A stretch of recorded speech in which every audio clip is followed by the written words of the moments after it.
सादिया सरतापा सजी संवरी थी। दुआ बार बार आके दुल्हन बनी माँ से चिपक जाती। हालाना नानू ने उसे कितनी बार समझाया था कि जब तक रुखसती ना हो जाए तुम्हें सादिया के पास नहीं जाना, मगर वो तो बच्ची थी। मेहमानों से भरे सहन में छुपती छुपाती नानू से नजरें बचा के फिर उसी कमरे में आ जाती जहाँ सजी संवरी सादिया अपनी दो नंदों के नरखे में बैठी चुपके चुपके दुआ पे भी नज़र डाल लेती थी। कुछ देर गुजरी तो सब मेहमान घर से रुखसत हुए। बाहर खड़ी गाड़ियों, मोटरसाइकिलों और बसों पे सवार होकर दुल्हन को लेकर वापस जाने लगे। अरे दुआ, तुम इधर हो? कब से ढूंढ रही हूँ तुम्हें। चलो हाशिम के घर। जब तक रुखसती ना हो तुम मुझे नजर ना आओ। नानू ने मन मन भारी होते कदमों से चलते दुआ का हाथ पकड़े सख्ती से उसे बाहर भेजा। कितनी मुश्किलों से इमरान राजी हुआ था तलाकशुदा औरत से शादी के लिए। इसीलिए नानू किसी भी बदमज़गी से बचने के लिए दुआ को सादिया के पास जाने से रोकती रहीं कि कहीं ऐसा ना हो माँ के साथ सोने वाली दुआ रुखसती के वक्त बेकाबू होकर माँ की गाड़ी में ना बैठ जाए। हल्के गुलाबी रंग के कामदार सूट जिस पे गोल्डन काम ने चार चांद लगा दिए थे, साथ हम रंग दुपट्टा, माथे पे सजी गुलाबी गोल्डन नगीनों से मुज़य्यन टीका, इसी तर्ज के बुंदे और नेकलेस, कलाइयों में मोतियों से बनी लोहे की चूड़ियाँ, सब कुछ शीशे लगी चादर में कहीं छुप गया था। अब्बा ने घूंघट निकाली, सादिया को साथ लगाकर खूब प्यार किया। नानू ने भी अपनी बेटी के बूसे लेते प्यार करके सिया कार जिसे फूलों से सजाया गया था उसमें बिठाया। ड्राइवर की सीट के साथ बैठा 3 पीस सूट में मलबूस उजलत में दिखाई देता इमरान जल्द अज जल्द अपनी दुल्हन ले जाना चाहता था। तभी तो बार बार पीछे मुड़ मुड़ कर देखता कि सादिया पिछली सीट पे बैठी है कि नहीं। वो बैठी तो उसने शुक्र किया। इर्द गिर्द लोगों का जमखफील था। महल्ले वाले, गांव वाले और घर के लोग गाड़ी के आसपास खड़े थे। हाशिम के घर के गेट से दुआ आंसू बहाती घूंघट में छुपी अपनी माँ को एक झलक देखने की कोशिश कर रही थी, मगर उसे सिर्फ घूंघट ही नजर आ रहा था। सादिया ने दुआ की तलाश में इर्द गिर्द नजर दौड़ाई, मगर नाकामी हुई।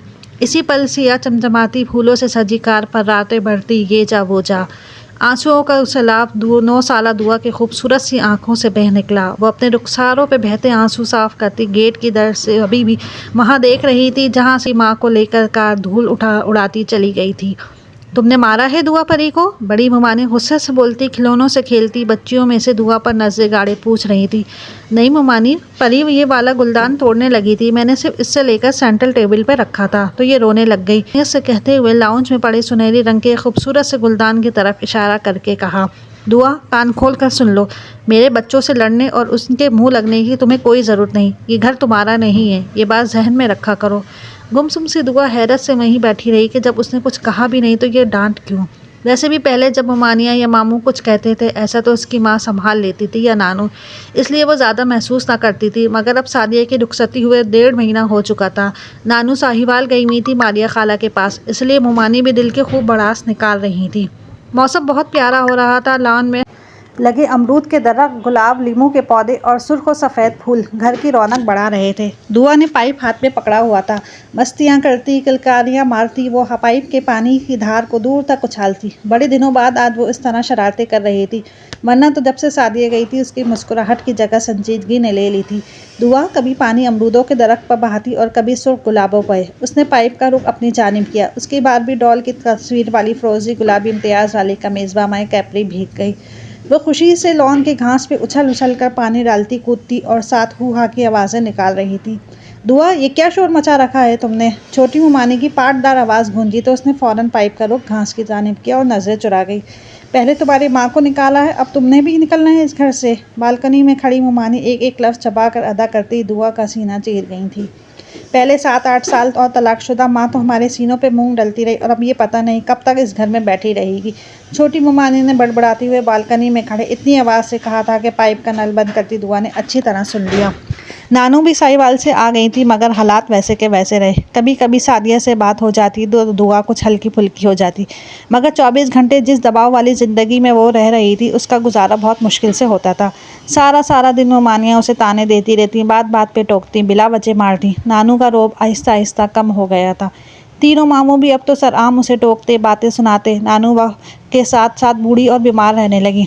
अब्बा की सुनता कौन था? तीनों बेटे अपने अपने कामों में मगन।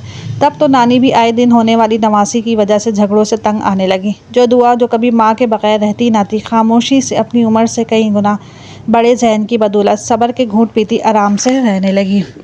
सादिया की पहली शादी अहमद से हुई थी, जो कि वर्किंग वीज़े पे इटली में था। घर अच्छा था, ससुराल वाले अच्छे और सबसे बढ़कर अहमद, जो कि ना सिर्फ खासा हैंडसम बल्कि बहुत मोहब्बत करने वाला शख्स था। सादिया ने बेशक गांव में ही आंख खोली, वहीं पली भरी, और उसकी ज़बान दराजी फुहर फंड देख के बिल्कुल ना लगता कि वो गांव की चौधरियों की बेटी है। ऐसे चौधरियों की कि जहां औरत को तरीका सलीका सबसे पहले देखा जाता था, वो भाभीियों पे रोब झाड़ने वाली ससुराल में भी ये हरबा इस्तेमाल करने लगी। तो अहमद ने खासी धुलाई की और कहा, बेशक हम तुम्हारी इतना चौधरी नहीं, पर तुम लोगों से कम भी नहीं। मेरी माँ बहनों पे अगर कोई झूठी गलत बात लगाई या उनसे बदतमीजी की तो मैं फ़ौरन से पहले फारिग कर दूंगा। सादिया दांत खिचखिचाकर रह गई। उसके दिल में उसी वक्त अहमद के खिलाफ बदगुमानी फैल गई थी। रोज़ बरोज़ झगड़े बढ़ने लगे। कभी तानिया और कभी सानिया से सादिया पंगा ले लेती, या कभी सास के आगे ज़बान दराजी करती।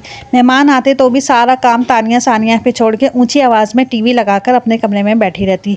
दुआ की पैदाइश ने भी उसे घर के मामले में इन्वॉल्व नहीं किया। वही नोक झोंक, वही रोज़ रोज़ की चकचक, कामों पे झगड़े, सब कुछ इसी तरह था। मामला जब हद से ज़्यादा बड़ा तो दुआ की पैदाइश के 1 साल बाद ही अहमद ने तंग आकर सादिया को तलाक दे दी। बड़ी मन्नतों और इल्तिजाओं के बाद आखिर अहमद ने दुआ सादिया की झोली में डाल दी, क्योंकि वो जानता था सादिया ज़बान दराज झगड़ालू सही पर एक माँ तो थी।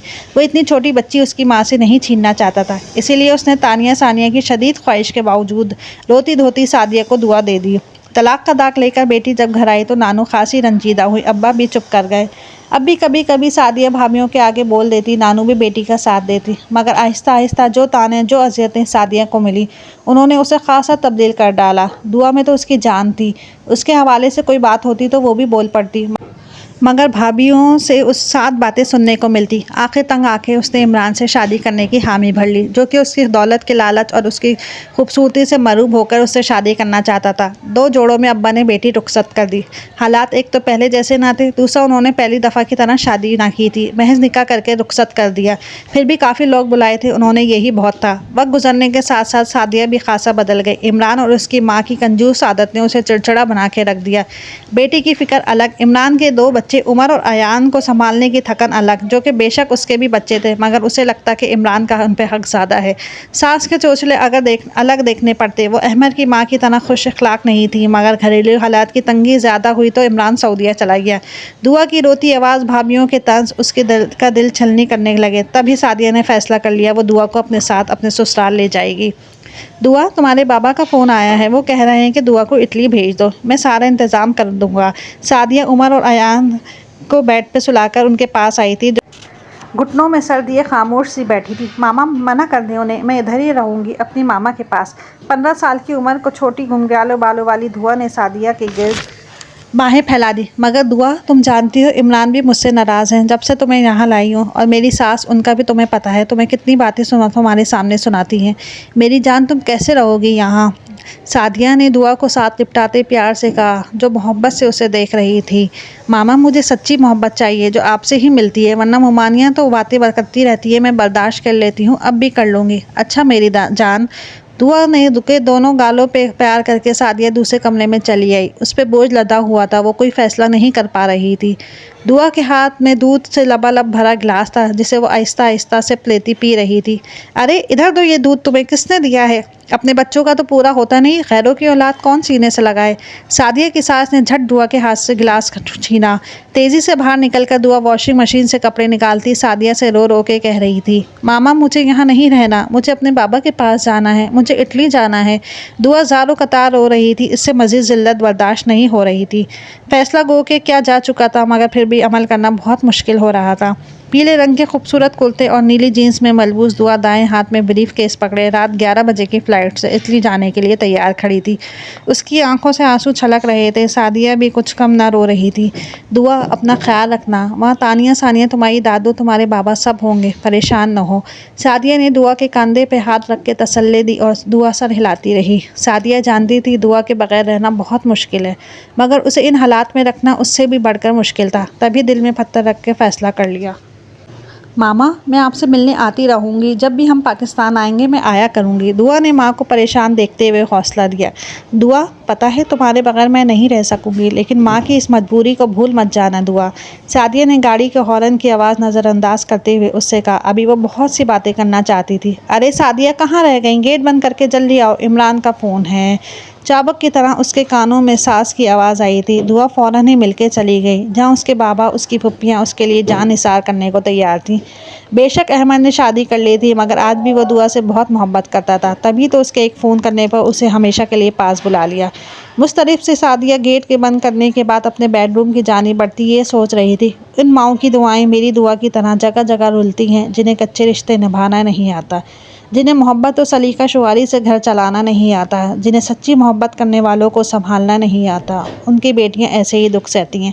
सादिया दुआ की यादों में बसी अंदर आके उसके लिए दुआ करने लगी। ये दुआ ही तो थी जिसने उसकी दुआ को दोबारा फिर सच्ची मोहब्बत करने वालों में ला बिठाया, और ये भी दुआ ही थी जिसे उसकी दुखती माँ ममता को सुकून देना था।